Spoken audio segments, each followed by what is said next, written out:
Hello guys, welcome to UPSC point. दोस्तों, जैसा कि आप जानते हैं, भारत ने अर्ध संघात्मक शासन प्रणाली को अपनाया है, जहां केंद्र सरकार संघ सूची पर और राज्य सरकार राज्य सूची पर कानून बनाती है। लेकिन कई स्थानीय समस्याएं होती है जो ना तो केंद्र की प्राथमिकता बन पाती है और ना ही राज्यों की, बल्कि जिनका हल स्थानीय स्तर पर ही संभव है। जैसे पानी की समस्या, नालियों की सफाई, लघु और कुटीर उद्योगों का विकास।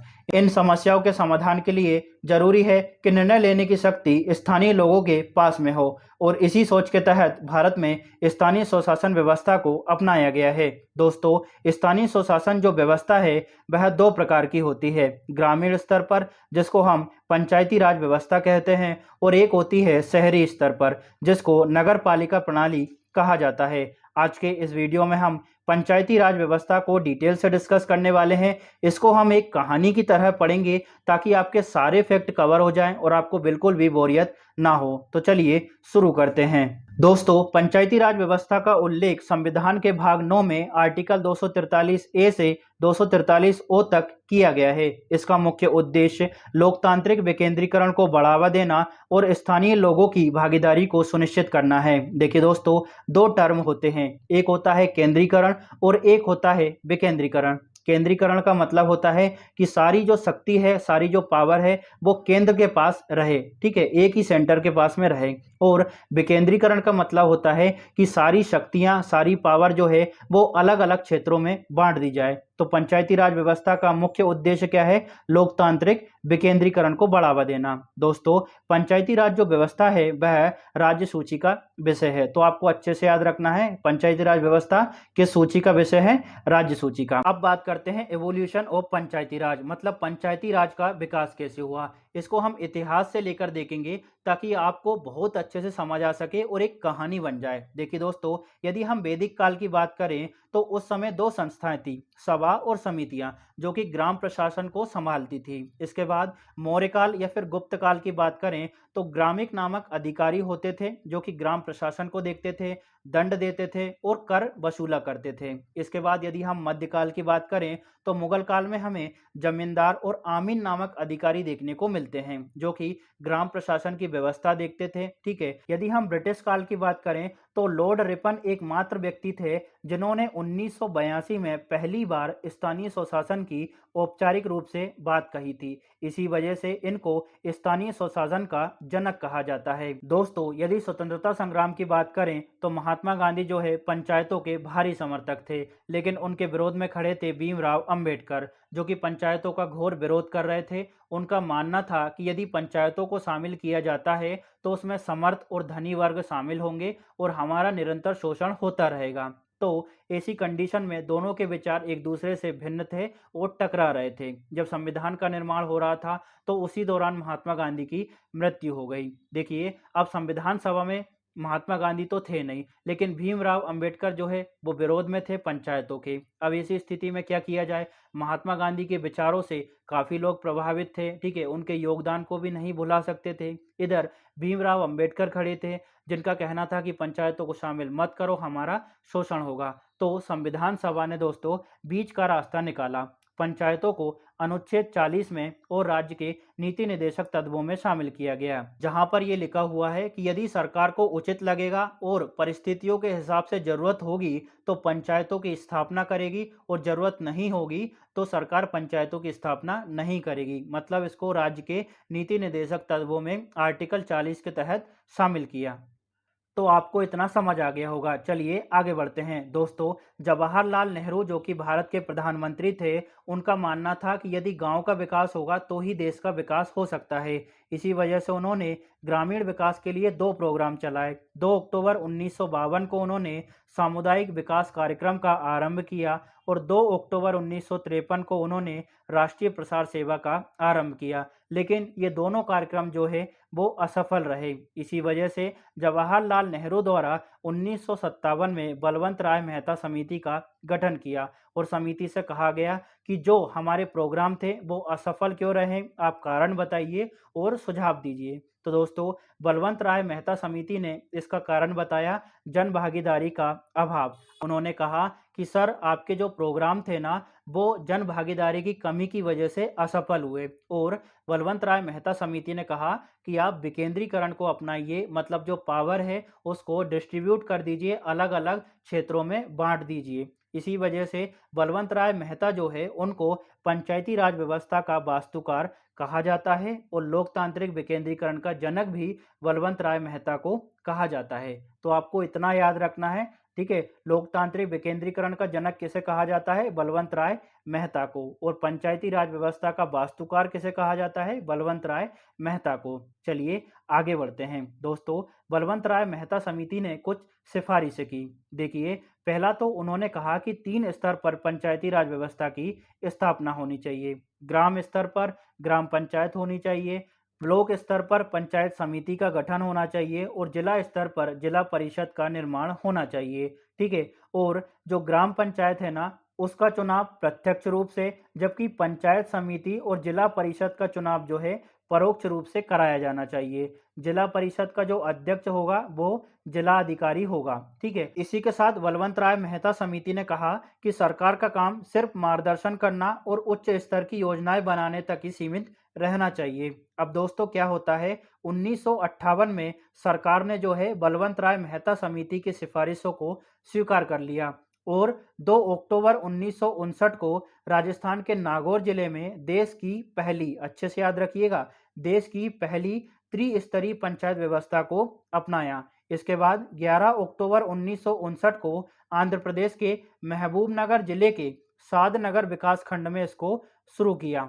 देखिए दोस्तों, पंचायती राज व्यवस्था जो है उस समय बाध्यकारी नहीं थी राज्यों के लिए। केवल केंद्र सरकार ने राज्यों से कहा कि आप स्थानीय स्वशासन अपनाइए, तो बाध्यकारी नहीं थी। लेकिन क्या हुआ, 1962 में भारत चीन का युद्ध हुआ, फिर 1965 में भारत पाकिस्तान का युद्ध होता है और 1964 के दौरान प्रधानमंत्री नेहरू की मृत्यु हो जाती है। तो ऐसी कंडीशन उत्पन्न होने की वजह से बलवंत राय मेहता जो समिति थी उसकी सिफारिशों को लागू नहीं किया जा सका। इसके बाद 1977 में अशोक मेहता समिति का गठन किया गया, जिसने अपनी रिपोर्ट 1978 में पेश की और इस समिति से कहा कि अब आप स्थानीय स्वशासन के लिए सिफारिश कीजिए। तो दोस्तों, अशोक मेहता समिति ने 2 स्तर पर पंचायती राज व्यवस्था की स्थापना का सुझाव दिया। उसने कहा कि ब्लॉक स्तर पर मंडल पंचायत का गठन होना चाहिए और जिला स्तर पर जिला परिषद या फिर जिला पंचायत का गठन होना चाहिए। इसी के साथ साथ इस समिति ने पंचायती राज वित्त निगम की स्थापना का सुझाव दिया, न्याय पंचायत के गठन का सुझाव दिया और ST/SC के आरक्षण का भी सुझाव दिया। इसी के साथ साथ अशोक मेहता समिति ने पंचायतों के विघटन के बाद चुनाव 6 महीने की अवधि के भीतर हो ही जाना चाहिए, ऐसा सुझाव भी दिया।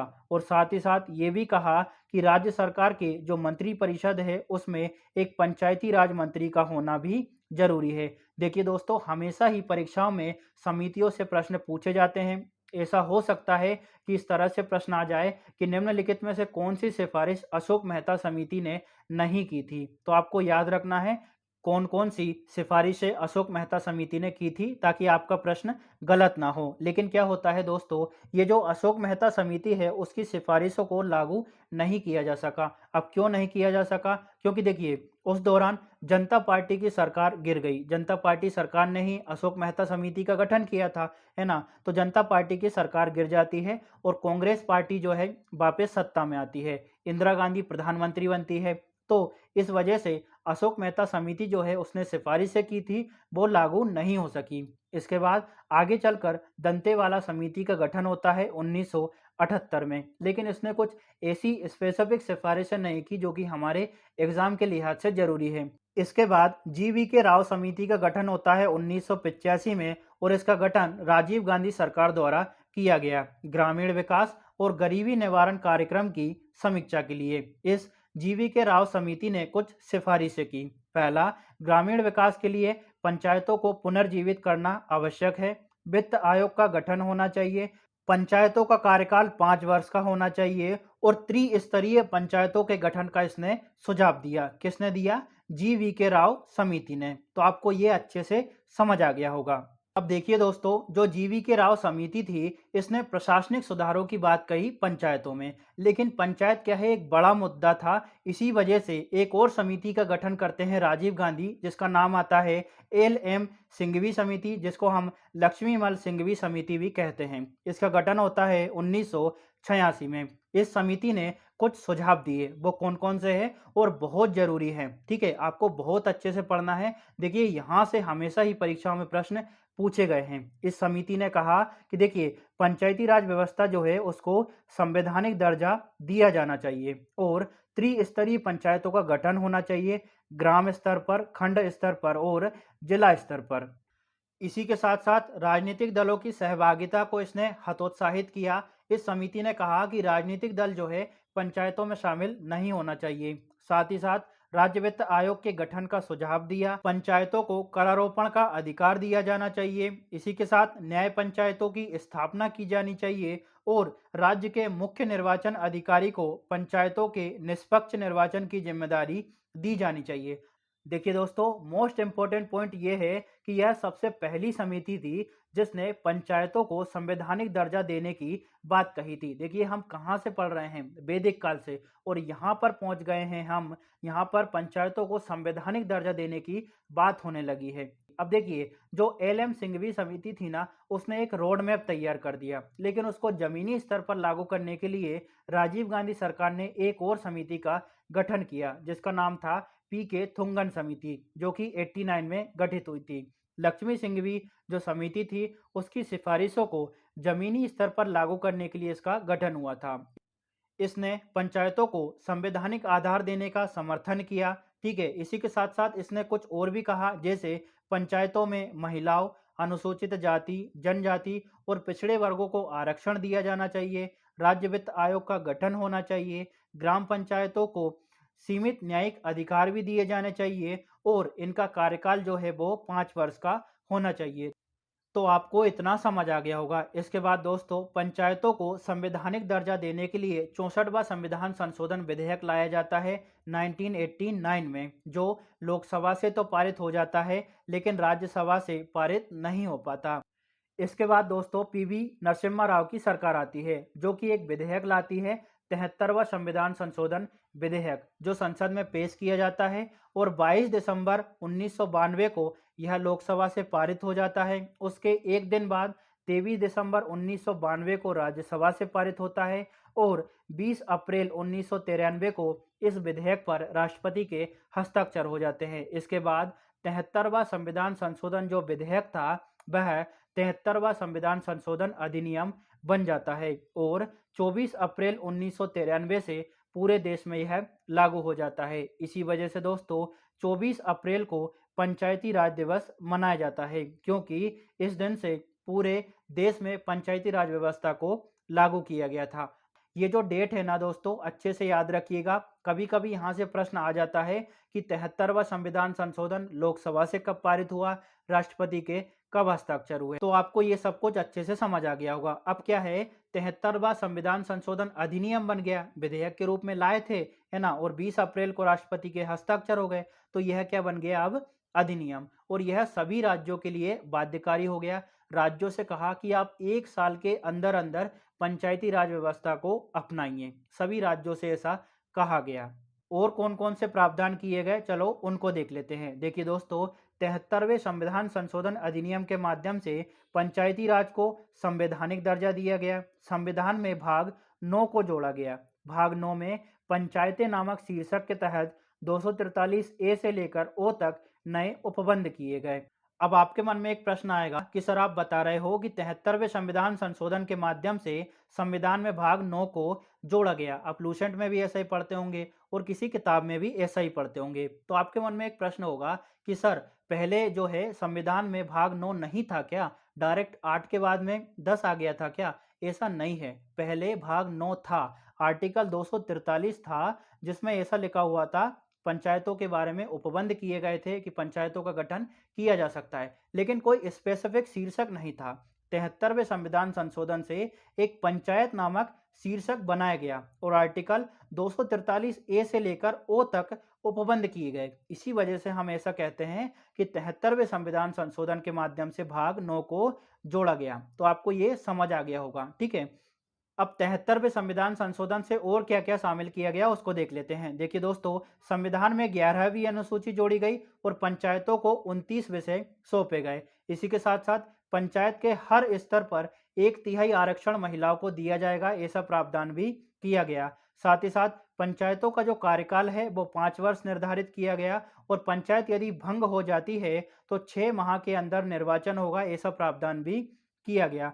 इसी के साथ एसटी एससी को जनसंख्या के अनुपात में आरक्षण दिया जाएगा, ऐसा प्रावधान किया कि जितनी जनसंख्या होगी उसके आधार पर एससी एसटी को आरक्षण दिया जाएगा। इसी के साथ ओबीसी और अल्पसंख्यकों के आरक्षण को राज्य विधानमंडल के विवेक पर छोड़ दिया गया। देखिए, एसटी एससी और महिलाओं को तो आरक्षण दिया ही जाएगा, ये तो अनिवार्य कर दिया, ठीक है। महिलाओं को 1/3 आरक्षण होगा और एसटी एससी को जनसंख्या के अनुपात में आरक्षण होगा। लेकिन यदि ओबीसी को आरक्षण देना है, अल्पसंख्यकों को आरक्षण देना है, तो ये राज्य विधानसभा के विवेक पर छोड़ दिया। क्योंकि दोस्तों, हमने सबसे पहले पढ़ा था कि जो पंचायती राज है वो राज्य सूची का विषय है। तो ओबीसी को आरक्षण देना है या नहीं देना है, अल्पसंख्यकों को देना है या नहीं देना है, वो जो है राज्य विधानमंडल के विवेक पर सौंप दिया। अब आपको एक बात अच्छे से याद रखना है जो कि नोट में दी गई है। आंध्र प्रदेश सबसे पहला राज्य है जो अल्पसंख्यकों को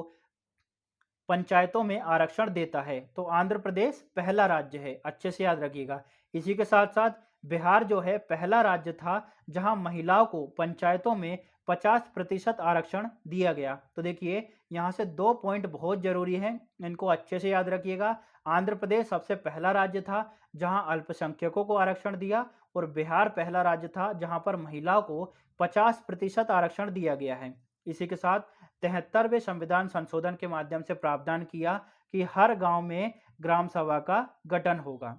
चलिए आगे बढ़ते हैं। अब बात करेंगे पंचायती राज की संरचना की। देखिए दोस्तों, ये जो टॉपिक है ना, थोड़ा सा बच्चों को टफ लगता है, लेकिन इंटरेस्टिंग इसको बनाया जा सकता है। यदि आप अच्छे से पढ़ेंगे तो सब कुछ आपको याद हो जाएगा, कुछ भी नहीं छूटेगा। इस वीडियो में हर एक पॉइंट को कवर किया है ताकि आपका एक भी प्रश्न ना छूटे यदि परीक्षा में प्रश्न आए तो। अब बात करें संरचना की, तो देखिए दोस्तों, पंचायती राज की जो संरचना है उसको 3 स्तर पर बांटा गया है। ग्राम स्तर पर ग्राम पंचायत होगी, ब्लॉक स्तर पर पंचायत समिति या फिर जनपद पंचायत होगी और जिला स्तर पर जिला परिषद या फिर जिला पंचायत का गठन किया जाएगा। इन सबको हम एक एक करके डिटेल से देखने वाले हैं, लेकिन एक नोट है जो कि बहुत जरूरी है। राज्यों की जनसंख्या 20 लाख से अधिक होगी तो वहां पंचायतों के 3 स्तर काम करेंगे। कौन कौन से? ये तीनों स्तर आपको यहाँ पे दिख रहे हैं। ये तीनों स्तर होंगे यदि राज्य की जनसंख्या 20 लाख से अधिक होगी तो, जबकि इससे कम होने पर पंचायतों के 2 स्तर होंगे। कौन कौन से? ग्राम और जिला स्तर। तो ये आपको अच्छे से याद रखना है। इसी के साथ साथ दोस्तों, पंचायत में चुनाव लड़ने के लिए न्यूनतम आयु जो है वो 20 वर्ष पूर्ण होना चाहिए। तो आपको इतना अच्छे से आ गया होगा। चलिए अब आगे बढ़ते हैं और एक एक स्तर को हम डिटेल से कवर करने वाले हैं। सबसे पहले बात करते हैं ग्राम पंचायत की। दोस्तों, ग्राम पंचायत जो है एक या एक से अधिक गांवों से मिलकर बनती है। इसमें जो मेंबर होते हैं वो 5 से 31 तक हो सकते हैं, इंक्लूडिंग प्रधान, मतलब इसमें प्रधान भी शामिल होता है। इसका जो प्रमुख होता है वो प्रधान होता है। कहीं कहीं जगह इसको सरपंच भी कहा जाता है, जो कि सीधे जनता द्वारा चुना जाता है। दोस्तों, जो ग्राम पंचायत होती है ना, वो ग्राम सभा के प्रति उत्तरदायी होती है। अब ग्राम सभा क्या होती है? ग्राम सभा जो है दोस्तों, पंचायतों की सबसे आधारभूत संस्था होती है। इसका उल्लेख आर्टिकल 243 ए में किया गया है। दोस्तों, ग्राम सभा जो है वो कोई इलेक्टेड बॉडी नहीं होती, मतलब निर्वाचित निकाय नहीं होता। ये गांवों का एक समूह होता है जिसके अंतर्गत वे सभी लोग शामिल होते हैं जो 18 वर्ष से अधिक हो और मतदाता सूची में शामिल हो। मतलब जिस भी व्यक्ति की 18 साल से अधिक उम्र होगी और वह मतदाता सूची में शामिल होगा, वो ग्राम सभा का सदस्य माना जाएगा। और ग्राम सभा क्या होती है? गांवों का एक समूह होता है। अब बात करते हैं पंचायत समिति की। दोस्तों, जो पंचायत समिति है ना, वो ब्लॉक या फिर तहसील स्तर पर होती है और एक ब्लॉक में 20 से 60 गांव शामिल होते हैं। जो पंचायत समिति होती है, कहीं कहीं इसको जनपद पंचायत भी कहा जाता है। इसमें क्या होता है, ग्राम पंचायत के जो प्रतिनिधि थे ना, वो इसमें शामिल होते हैं। इसी के साथ साथ इस इलाके के विधानसभा सदस्य और लोकसभा सदस्य भी इसमें शामिल हो जाते हैं। अब देखिए, चुनाव की बात करें तो जो पंचायत समिति होती है, यहाँ पर चुनाव प्रत्यक्ष भी होता है और अप्रत्यक्ष भी होता है, क्योंकि जो पंचायत विषय है वो राज्य सूची का विषय है। तो यहाँ पर राज्य विधानमंडल तय करेगा कि जो पंचायत समिति के चुनाव होने हैं वो प्रत्यक्ष होने हैं या फिर अप्रत्यक्ष। कहीं कहीं प्रत्यक्ष होता है और कहीं कहीं अप्रत्यक्ष। तो पंचायत समिति में एक सरकारी अधिकारी होता है, बीडीओ मतलब ब्लॉक डेवलपमेंट ऑफिसर। अब बात करते हैं दोस्तों जिला स्तर की। तो दोस्तों यह जो है पंचायती राज व्यवस्था का सबसे उच्च स्तर है। यह ग्राम पंचायतों और जनपद पंचायतों के बीच में समन्वय स्थापित करने का कार्य करता है। जिले के विकास के लिए यह योजनाएं बनाता है और उनको लागू करवाता है। इसमें कौन कौन शामिल होता है, तो देखिए दोस्तों, जिले के सभी जनपद पंचायत अध्यक्ष इसमें शामिल होते हैं। जिले के सांसद और विधायक भी इसमें शामिल हो जाते हैं। जिला पंचायत का जो नेतृत्व है वह एक अध्यक्ष और एक उपाध्यक्ष द्वारा किया जाता है, जो कि सदस्यों द्वारा चुने जाते हैं। और एक सरकारी अधिकारी इसमें शामिल होता है जिसको हम सीईओ बोलते हैं, चीफ एग्जीक्यूटिव ऑफिसर। तो दोस्तों आपको सब कुछ अच्छे से समझ आ गया होगा। यहाँ पर हमने ग्राम पंचायत, पंचायत समिति और जिला पंचायत को डिटेल से डिस्कस किया है। जितने भी जरूरी फैक्ट थे हमने उनको कवर किया है। अब बात करते हैं आर्टिकल 243 ए से लेकर ओ तक जितने भी अनुच्छेद हैं उनके बारे में, क्योंकि यहाँ से परीक्षाओं में प्रश्न पूछे जाते हैं, यहाँ से हमारा कॉन्सेप्ट भी बनता है और बहुत ज़्यादा इम्पोर्टेंट भी है। चलिए शुरू करते हैं दोस्तों। शुरुआत होती है आर्टिकल 243 से, जहाँ पर पंचायतों की परिभाषा दी गई है। इसके बाद 243 ए में ग्राम सभा के गठन की बात कही गई है। अब ग्राम सभा क्या होती है इसको हम डिटेल से देख चुके हैं। इसके बाद 243 बी में पंचायतों का गठन होगा, इसके बारे में प्रावधान किए गए हैं। और सी में पंचायतों की संरचना कैसे होगी, ग्राम स्तर पर, ब्लॉक स्तर पर और जिला स्तर पर, ऐसा बताया गया है। इसके बाद आता है 243 डी, जहां पर पंचायतों में आरक्षण के प्रावधान किए गए हैं। एसटी एससी को कैसे आरक्षण मिलेगा, महिलाओं को कैसे आरक्षण दिया जाएगा, ओबीसी को आरक्षण देना है नहीं देना है वो राज्य की विधानमंडल तय करेगी। तो ऐसा प्रावधान किया गया है 243 डी में। ई की बात करें दोस्तों तो यहाँ पर पंचायतों के कार्यकाल की बात कही गई है कि पंचायतों का जो कार्यकाल है वो 5 वर्ष का होगा। कार्यकाल समाप्त होता है तो 6 महीने के अंदर चुनाव करवाना होगा। इसके बाद 243 एफ की बात करें तो यहाँ पर सदस्यों की योग्यता की बात कही गई है कि कम से कम 21 साल का व्यक्ति होना चाहिए, तभी वह चुनाव में लड़ सकता है। यहाँ पर दोस्तों मैं आपको बता दूं कि हमने जो सारे आर्टिकल है ना 243 ए से लेकर ओ तक, उनको ट्रिक के माध्यम से कवर किया है। यदि आपको ये आर्टिकल याद करने में दिक्कत आती है कि 243 डी में क्या है, जी में क्या है, एफ में क्या है और कंफ्यूजन होता है, तो आप उस वीडियो को देख लीजिए, आपको सब कुछ अच्छे से याद हो जाएगा। जैसे 243 ए में क्या है, ग्राम सभा है ना, और ए से क्या होता है, असेंबली। असेंबली मतलब क्या होता है, सभा, तो ए से क्या हो गया, ग्राम सभा। इसके बाद डी में क्या है, आरक्षण, तो डी से क्या होता है, डिमांड, और डिमांड किसकी करते हैं, आरक्षण की। तो 243 डी में क्या है, आरक्षण। तो इसी तरह से पूरे आर्टिकल याद करवाए हैं, आप उसको जरूर देखिएगा। अब बात करें 243 जी की, तो इसमें पंचायतों की शक्तियों और जिम्मेदारियों के बारे में बताया गया है। यहाँ पर 29 विषय जो सौंपे गए हैं उनका प्रयोग कैसे होगा, आपके पास कौन कौन सी शक्तियाँ होगी, उन सब के बारे में 243 जी में बताया गया है। इसके बाद आता है 243 एच। यहाँ पर पंचायतों को टैक्स लगाने और करारोपण की शक्ति दी गई है, मतलब यदि कोई मेला होगा तो आप टैक्स लगा सकते हैं, ऐसा प्रावधान किया गया है 243 एच में। आई की बात करें तो राज्य वित्त आयोग के गठन की बात कही गई है कि पंचायतों के लिए राज्य विधानमंडल जो है राज्य वित्त आयोग का गठन करेगी। उसका कार्यकाल क्या होगा, कितने सदस्य होंगे, इसका प्रावधान 243 आई में किया गया है। जे की बात करें तो यहाँ पर पंचायतों के लेखा परीक्षण की बात कही गई है, ठीक है, जनरल ऑडिटिंग की बात कही गई है। यदि हम के की बात करें दोस्तों तो इसमें पंचायतों के निर्वाचन के प्रावधान किए गए हैं। निर्वाचन आयोग होगा, इसमें कितने सदस्य होंगे, कैसे निर्वाचन होगा, इसके प्रावधान किए गए हैं 243 के में। यदि एल की बात करें तो इसमें संघ राज्य क्षेत्रों में लागू होने संबंधी प्रावधान है, जबकि एम में कुछ राज्यों में लागू न होने संबंधी प्रावधान है। यदि एन की बात करें 243 एन की, तो यहाँ पर बताया गया है विधियों और पंचायतों का निरंतर बने रहना। मतलब पंचायती राज व्यवस्था जो है वो निरंतर बनी रहेगी, किसी भी कंडीशन में इसको समाप्त नहीं किया जाएगा, क्योंकि इसको संवैधानिक दर्जा दिया जा चुका है। यदि हम 243 ओ की बात करें दोस्तों, तो इसमें बताया गया है कि पंचायतों से संबंधित जो मामले होंगे, चुनाव से संबंधित जो मामले होंगे, उसमें न्यायपालिका हस्तक्षेप नहीं करेगी। इसको हमने कैसे याद किया था? ओ से क्या होता है दोस्तों? ऑब्जेक्शन नहीं, और ऑब्जेक्शन कौन नहीं लगाएगा? न्यायपालिका। तो इस तरह से 243 ओ में क्या है कि न्यायपालिका ऑब्जेक्शन नहीं लगाएगी। तो इस तरह से हमने पूरे आर्टिकल याद किए हैं, आप अच्छे से उसको जरूर देखिएगा। दोस्तों यहाँ पर हमारा पंचायती राज जो है पूरा सिस्टम खत्म होता है। यदि आपको वीडियो अच्छी लगी हो तो लाइक, शेयर और सब्सक्राइब जरूर करिएगा, साथ ही कमेंट करके जरूर बताएं। Thank you.